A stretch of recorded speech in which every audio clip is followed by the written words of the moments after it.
This is Richard Clarke hosting this satsang. Welcome. This is the Ramana Maharshi 40 Verses on Reality satsang, a time for self-reflection and self-inquiry. Know yourself and be always free and at peace.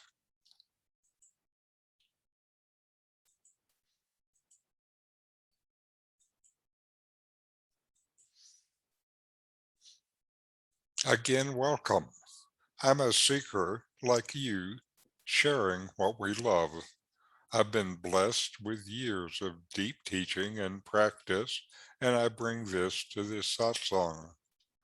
This readings is this week from 40 Verses on Reality, verse 18.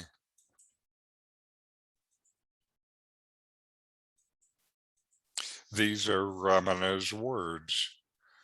To those who have not realized the self, as well as to those who have, the world is real.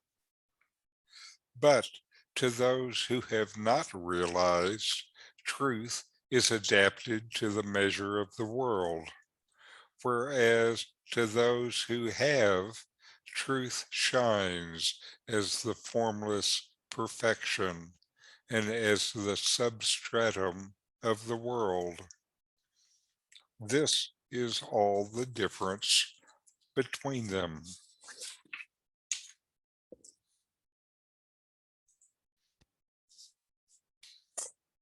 What you see as true about the world depends on how you see yourself.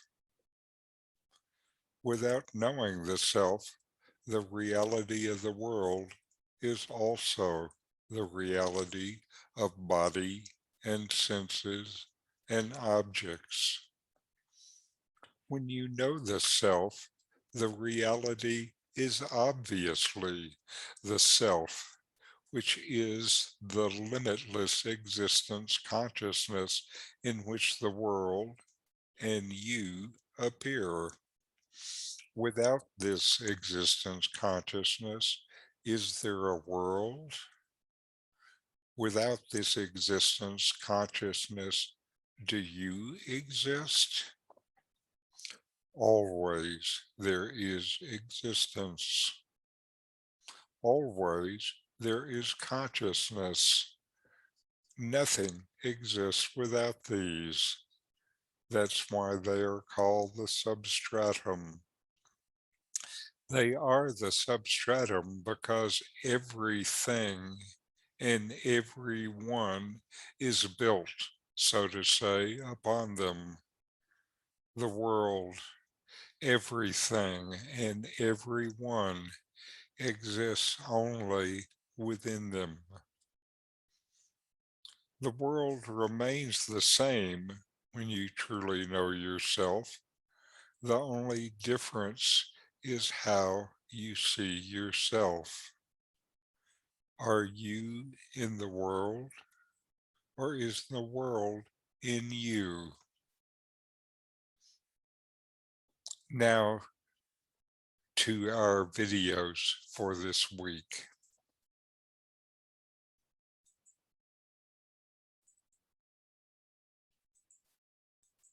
First is a short video from Swami Sarvapriyananda. The person is an appearance. It is not real. You are that one immortal light. I am that same one immortal light. So it is the same in all of us, that one consciousness. Bodies are different. Minds are different. Personal histories are different. The little persons are different. They have their own, the waves are all different. They have their own histories. But the water is common to all of them. There is one consciousness common to all of us. That one unchanging consciousness. And that consciousness is the essence of who we are. We think we are bodies with consciousness. Vedanta wants us to understand that we are consciousness with bodies. We think we are human beings in search of a spiritual experience. The truth is, Vedanta wants us to understand we are spiritual beings having a human experience. It is one consciousness, and that consciousness is the essence of who we are. And remember, what did we say? That which is unchanging, that which is same everywhere, one everywhere, and that which is the essence is the truth. That consciousness is the reality, body and mind is the appearance. You are in reality an unchanging, immortal, pure consciousness. The person is an appearance. The person whom we take to be real. We think that our reality is this person I am. This is an appearance. Appearance of what? Of that one unchanging, essential consciousness. The very word person. I was amazed to discover how the English word person came. It has its roots in ancient Greece. When in theatrical performances, they had open-air amphitheaters, and in theatrical performances, the actors would come out. They had no microphone or anything like that. So they would come out and shout out their lines, what they had to say, and each actor was performing as a character. And that character, they would depict with a big mask. They would hold the mask in front of them and then say their lines. And those masks were apparently called personae. Personae. And that's what the word personality means, a mask. I am this person, it's a mask. You're saying I am this mask. Who wears the mask? And now we'll listen to Rupert Spira answering a question, saying attention falling back to its source. I find it difficult to focus on the awareness. It's like an object. It's easy to see and to give my attention to thoughts, feelings, objects. And I find it really helpful, the allowing an object to float in spaciousness and somehow disidentify with it and allow it to sort of dissolve. But I find the sort of next stage of identifying with awareness or somehow giving my attention to the awareness, which is nothingness, which is emptiness. Yes. I get stuck because it's like, well, where is it? How can I give my attention to it? You're quite right. And who would be giving its attention to awareness? What would that attention be that attends to awareness? Well, ultimately, it would be awareness itself. Yes. Although I guess my belief is that it's me. It is you. You are awareness. I guess. Give your attention now to your thoughts. Mm-hmm. Yes. You are giving attention to your thoughts. Yes? Yes. Now, who is the you that is aware of or giving attention to your thoughts? Awareness. Awareness. So that is you. Is it not you that is aware of your thoughts? It is. Yeah. Not in theory or not ultimately or not, but just simply now. It is you, awareness, that is aware of your thoughts. Yes. Yeah, it is you, awareness, that is aware of these words. Yes. And the sight of this room. Mm-hmm. And the sensation of your hand on your leg. Yeah? That's you, awareness. It's not something, you haven't suddenly ceased being me and become awareness. It's just what you are. Yeah? Now, so now, instead of you, awareness, giving your attention, which means giving yourself to the thought, the sound, or the sensation, what would you have to do to give your attention to yourself? How would you do that?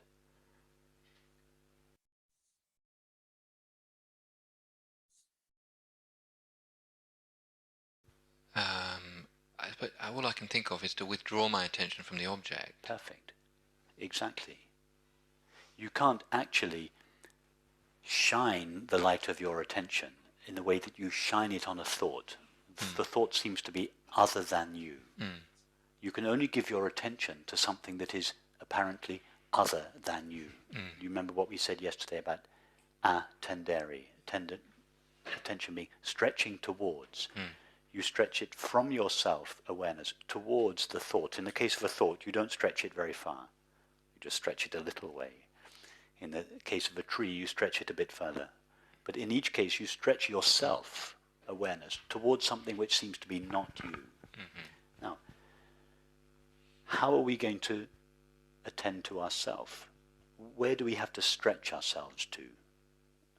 We don't have to stretch anywhere, because we're already there. In other words, you cannot attend to yourself in the way that you attend to an object, because you can only attend to something that is not yourself. So it is a falling back of the attention into its source, rather than a turning around of the attention. Now, the teaching sometimes says, as a concession to our object-facing attention, the attention that is going outwards towards the tree, as a concession to that movement outwards, away from ourselves, the teaching sometimes says, turn around. I never got that. And come back to yourself. Yeah. That is just said as a concession towards the mind that is facing outwards. It says, no, face inwards. And that never made sense, because Okay, there's no object there. then forget it, because it's a not a very accurate phrase, because as you have rightly discovered in your experience, you can't really turn around upon yourself because you're too close to yourself. It's like saying to the sun, stop shining on the moon and start shining on yourself. And what's the sun going to do? To turn round and start? If it turns round, it'll just be shining on whatever it is, Jupiter or whatever it is that's in the other direction. So it's not a turning round of the attention. It's rather a falling back of the attention, because awareness is the source of attention. Our attention towards apparent objects that are other than ourself proceeds out of awareness towards the object. So in this case, it's just the opposite of that. It's just the sinking back, the falling back of attention into its source. So the falling back of the attention, I can get the sort of movement of that, but fall back into what? I just... Okay, so you're right. Even the falling back of attention into itself is also, at some point, it has to be discarded as a pointing out instruction, because it too makes a subtle concession to the belief that we have extended ourselves towards an object, and therefore we must fall back to ourselves. So that's a useful instruction at a certain stage, but at another stage you might say, well, fall back into, as you have just done, fall back into what I am already, the awareness with which I previously seemed to be aware of objects. So at that stage there's no question of either turning around the attention or even the falling back of the attention. It's simply abiding knowingly as that awareness. And in fact, this abidance as yourself is the ultimate meditation. It's the true meditation. This is why Ramana Maharshi said, simply be what you are. That's it. That's the essence of self-inquiry. In other words, self-inquiry is initiated usually by a thought in the mind, who am I? As a result of that thought, we try to turn our attention upon ourself. That seems to be an activity that is initiated by the thought, who am I? But as we explore this turning around of the attention or falling back of the attention, we realize I can't even do that. But that realization comes with the realization I am already that. towards which I was previously trying to turn, or into which I was previously trying to fall. I am that.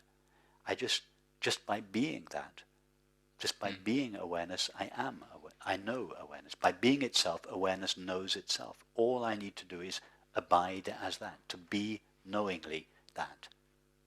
When I say be knowingly that, I say knowingly because we are always that. We just don't usually know it. So you stand knowingly as the presence of awareness. There's nothing to do with your attention, because your attention is already where it needs to be, which is with yourself, with itself. So meditation starts off as an activity, but it ends simply as pure being, just abiding as you are. And now we will listen to my teacher, Nome, talk about the Mandukya Karika. The Mandukya Upanishad is one of the shortest of the 10 principal Upanishads, and it discusses ultimate reality. This scripture is important enough in Vedanta that Shankara, Vedanta's chief proponent, wrote a full commentary upon the book.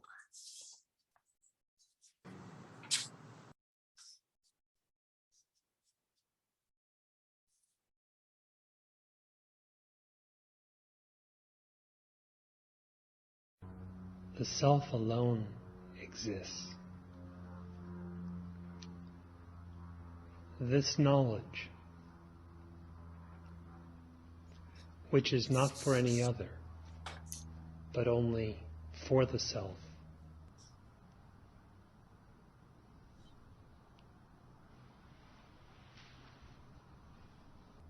by the self, in the self, of the self, is realized conclusively in a self-evident manner by all who, following Sri Bhagavan's direction to inquire, who am I, realize the ever non-existence of an individual entity.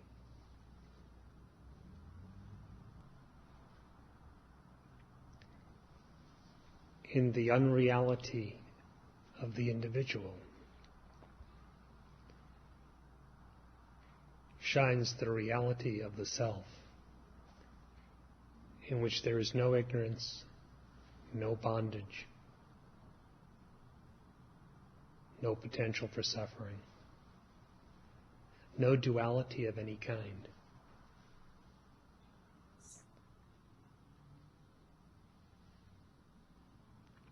To realize the non-dual truth, inquire.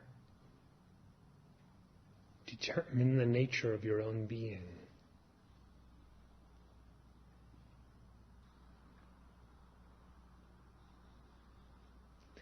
That which knows being is being. Brahman knows Brahman.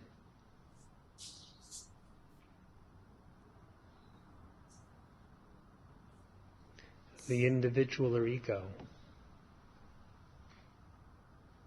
never really came to be.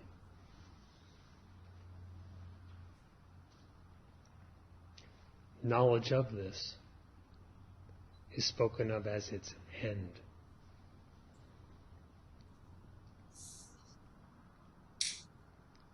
Really, it is only the self, which is perfectly full at all times, that exists.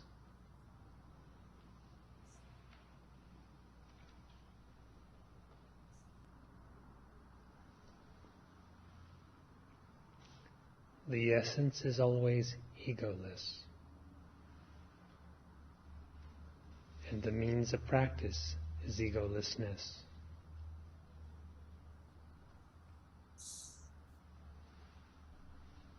That which adheres to egolessness is devotion to truth.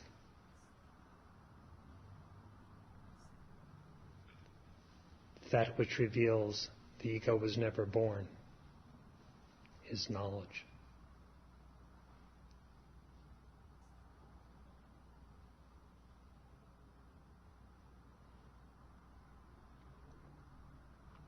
If the ego is not,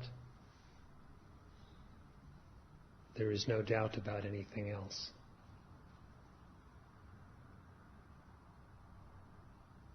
And the perfect fullness of the real self is found to be existing uninterruptedly forever.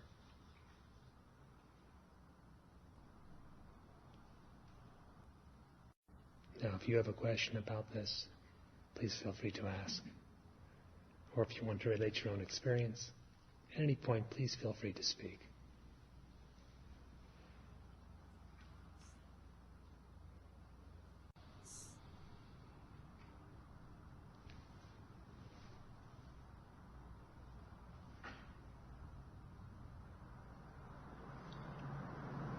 In Ramana's instruction, who am I? I started to think about that. Why does he have me ask that question? In it is kind of implied that I must not know who I am, and that finding that out would be a good thing to do. So, if there's somebody who doesn't know who they are, how is that one going to figure out who they are if they don't know who they are now?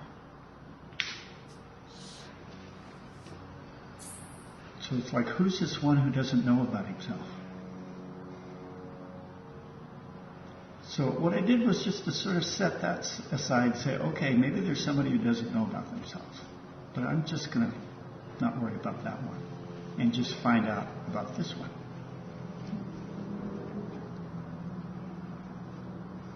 And how am I going to know myself? What is it that allows me to know who I am? And it brings me to my existence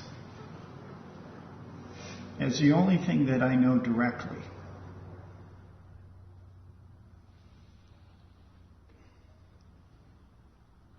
Then that contradicts the presumption with which you started.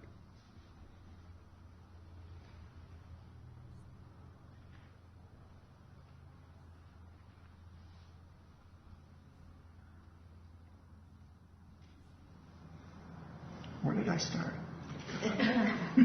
The supposition that there must be someone who does not know who he is. It was a supposition. Yeah, it was more like a place to start. But it's not...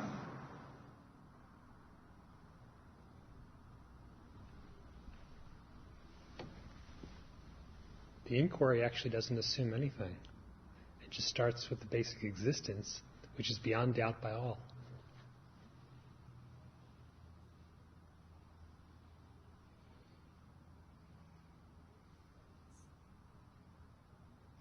That's why, as he said, it's the only means that does not include the dualities that one is trying to transcend. Such as, I am one who knows, and that is something to be known.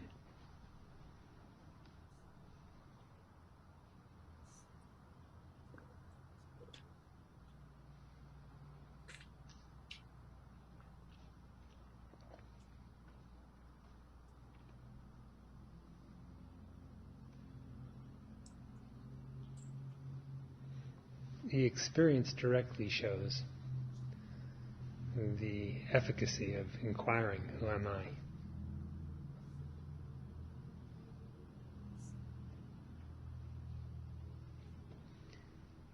It causes your vision to become non-objective.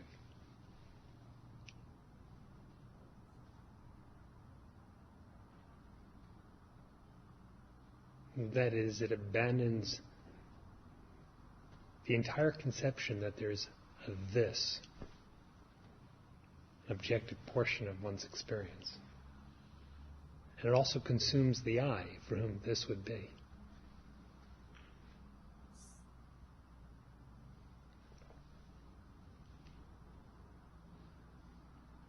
He has said that the I that seems to be integral to the inquiry gets burned up like the stick in the funeral pyre in the very course of the inquiry.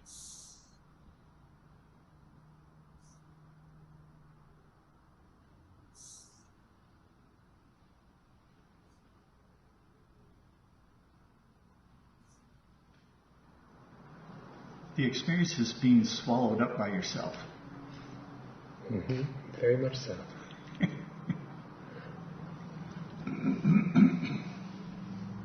To where there's no other self.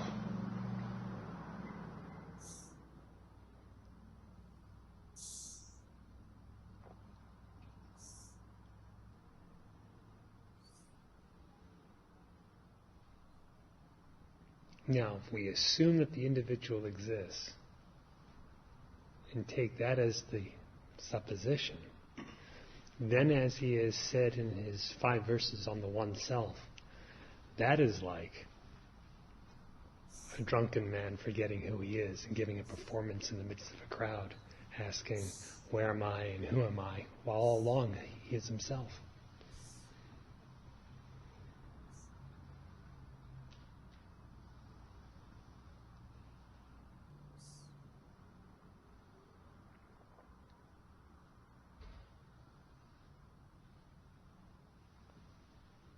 Where there is no other, where being and knowing are one and the same thing. That's the place of the inquiry. That's the place of self-knowledge.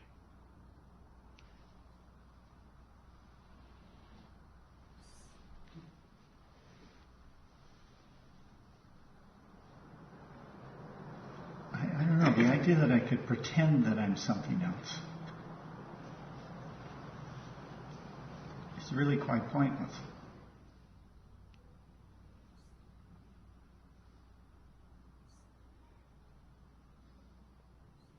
That idea also gets swallowed up or consumed in the inquiry. Who would harbor pointless ideas?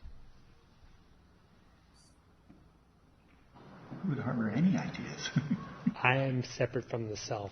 The I that supposes that is already considered separate from the self. Who is he? He's like an imposter, out of control at times. Mm-hmm. So the Maharshi has said he's like the uninvited wedding guest who's not actually invited by the groom or the bride. He seems to take all he wants until he's wanted on some important matter. In other words, his identity, whereupon he quickly disappears from the scene. Yeah.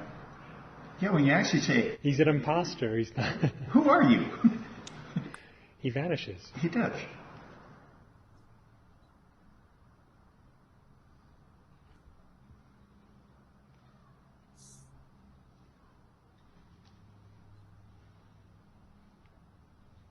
So the inquiry doesn't really suppose anything, does it? Just based in reality. If it was supposing something, it wouldn't be an inquiry, it would be something else. And it would lose its liberating power. Yeah, it would go off into some objective whatever, and Or it would only take one thus far, but no further. yeah. It's getting very hard to go very far.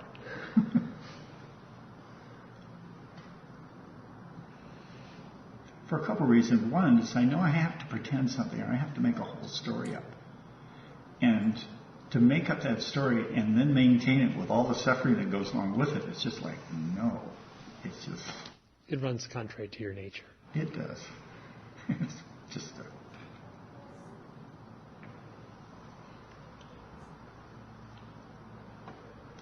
it's just a few small habits that can be easily broken when you inquire.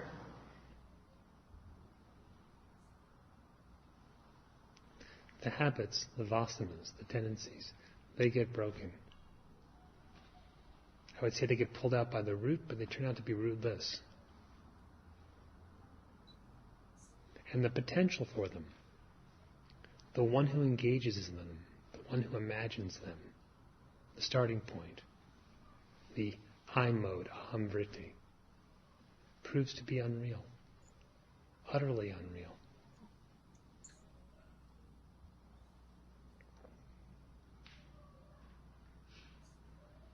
So that there is no one to create the tendencies, nor was there anyone actually in them.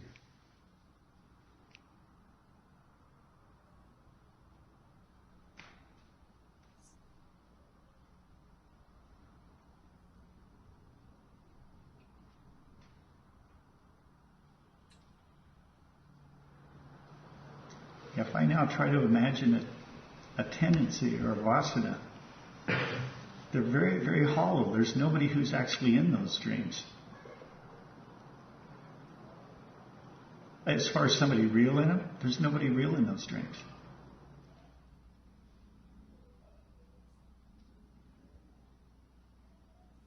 Inquiry enables you to discover how true that is.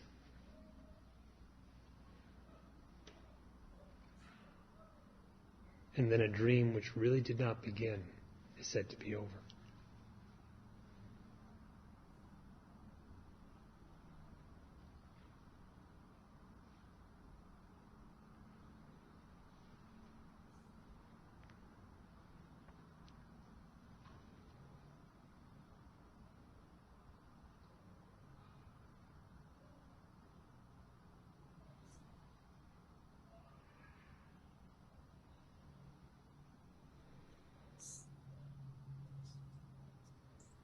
All right. Now let's take a little time to inquire.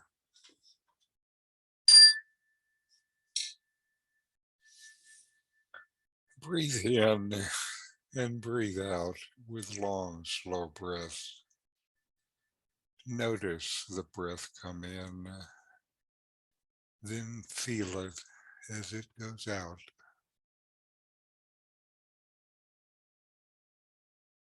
Notice that you exist.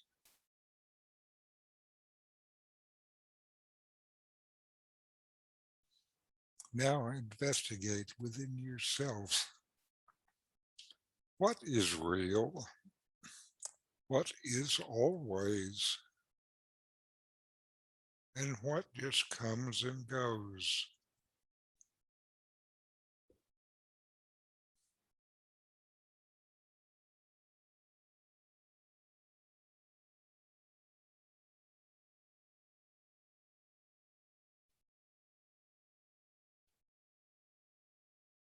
How do you know the world?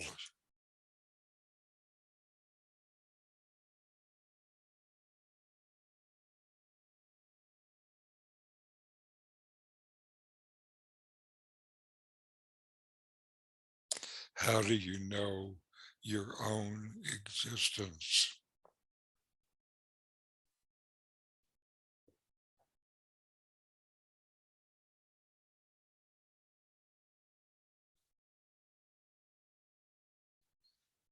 Who am I?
All right.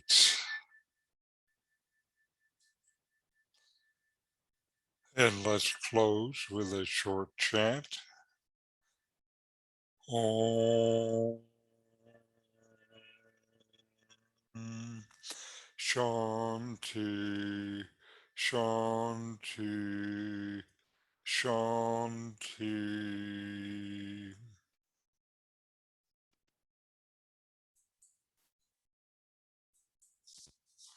Thank you for letting me share this teaching with you. This series on Ramana's 40 verses on reality will continue in the following weeks. If this satsang was of interest to you, I have more, a free book site, a YouTube site, and my blog. The URLs will be on screen next. Namaste.